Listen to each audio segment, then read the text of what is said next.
Okay, time for another review. This one is on fat loss for idiots, and I'm really going to talk more about the 10 rules that they tout more so than I am the product itself.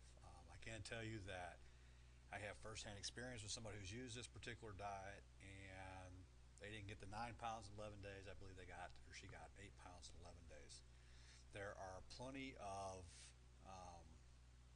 testimonials. There's plenty of reviews out there on fat loss for idiots. I think the overwhelming majority of them have been positive from what I can tell, our research that we've looked at. So I kind of want to get into a little bit and tell you a little bit more about what the diet is all about. Okay, Fat Loss for Idiot uses 10 simple rules to help you lose weight. And I'm going to briefly go over them. We don't have time to go over them in great detail.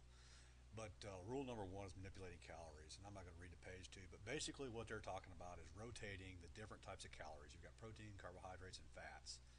And the diet generator that they have allows you to select foods that you like, and it will print out or give you a diet um, that rotates these calories and manipulates these calories to help you with your fat loss program.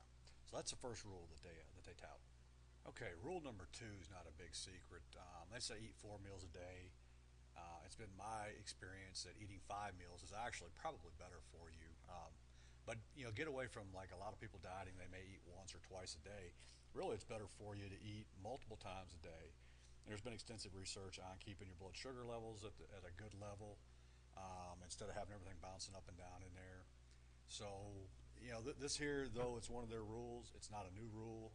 It is one that we need to be reminded of, though. Rule number three is prepare your meals at home, and if you have to, take them with you. And I can tell you from my point, I carry my meals with me and everything that I eat. And it's not because I don't want to eat out. I do. It's just the portions that you receive in the restaurants are typically a lot more than what you should be eating.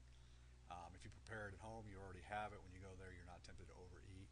Plus, it will keep you on the particular form of calories that you're supposed to be eating. So, rule number three is prepare your meals at home. Rule number four centers around rotating your foods, and it's also kind of part of the calorie shifting.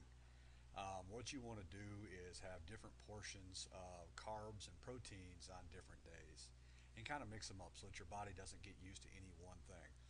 Your metabolism is like anything else. Over time, it will develop a memory, and it will know what you're going to do, and it adjusts, and that kind of sabotages your weight loss a lot of times. So by rotating the foods, we eliminate that. Again, not a new concept, just one that they've put down for us to use. This is one I'm sure we're going to get a little bit of backlash from. Plain is better. In other words, don't use condiments. Most of your condiments are just loaded with carbohydrates.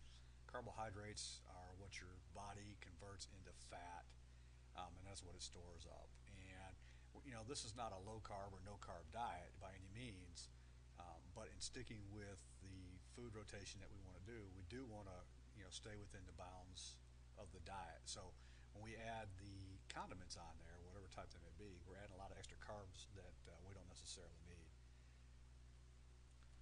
One of the hardest things for just about any of us to learn, and this goes away from dieting, but just eating right, is rule number six, knowing when to stop. Most of us eat until we feel completely full. And then if it's on a Thanksgiving, we'll lay up on the couch all day and nap. Really, you need to stop right before you get to that point. You still want to be just a little bit hungry when you quit eating. And that's rule number six of Fat Loss for Idiots. They go into more detail about it. But, knowing when to stop is very important. Rule number seven concerns beverages and what you should and shouldn't drink. Their rule is 10 calories or less per glass. I'm not a big fan of diet sodas or iced tea or or coffee, and there's a lot of reasons behind it. I'm not going to get into that. But for weight loss, a lot of the fruit juices that everybody touts that we should be drinking, they have a lot more calories than 10. You're better off to stay away from those in the beginning. I would say stick to water would be my advice versus the diet sodas. But with this particular plan, you can drink the diet sodas and you can drink the low-cal coffee.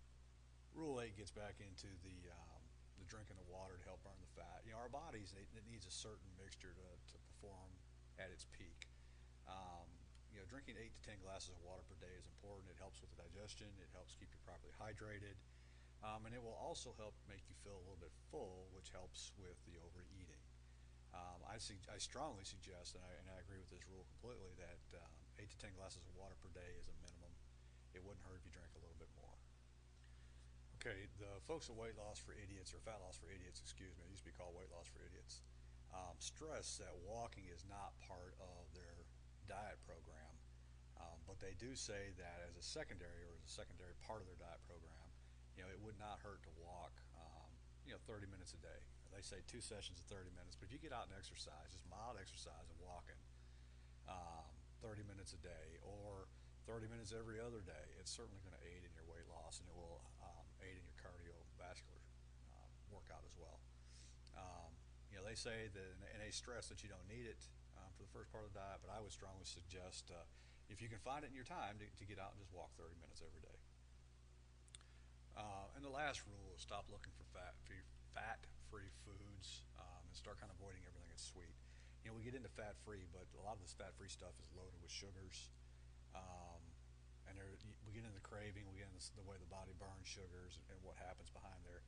But basically, you want to stop eating all those type of things, especially while you're on this particular diet. When you get off, I'm a big favor of, after a particular period of time, whatever it happens to be, that you treat yourself. But as a general rule, stop looking for the fat-free sweet things. There's still a lot of sugar in them. It's still going to impede your weight loss. And again, that's rule number 10 in Fat Loss for Idiots. Okay, the rest of the diet handbook, it's just kind of, they've got a recap of the 10 rules. It talks about sit-ups and why sit-ups are a waste of time, and it would take me too long to really get into that.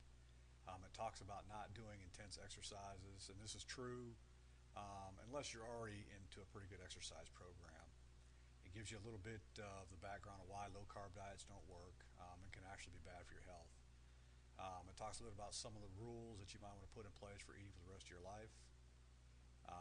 There's a section here on eating at restaurants and how to go about doing that and still maintain your weight. Another section on eating fast foods. Some tips on shopping at the grocery store. Talks about the rules with alcohol. Exercising and diet put together. How to break up your meals and when to split them apart. I eat mine about every 2 hours during the day. Talks about late night eating. Again, my last heavy meal is by 4:30 or 5 in the afternoon, and I will have a snack, probably an hour to an hour and a half before I go to bed. Some tricks to stop retaining water, and it's got the different foods that you need to avoid. Talks about the scale. As you can see, this diet book here, it goes along great with the diet program. You've got the diet generator, and I'll show that in the next video. But you've got the diet generator, now you have the book, and it will show you how to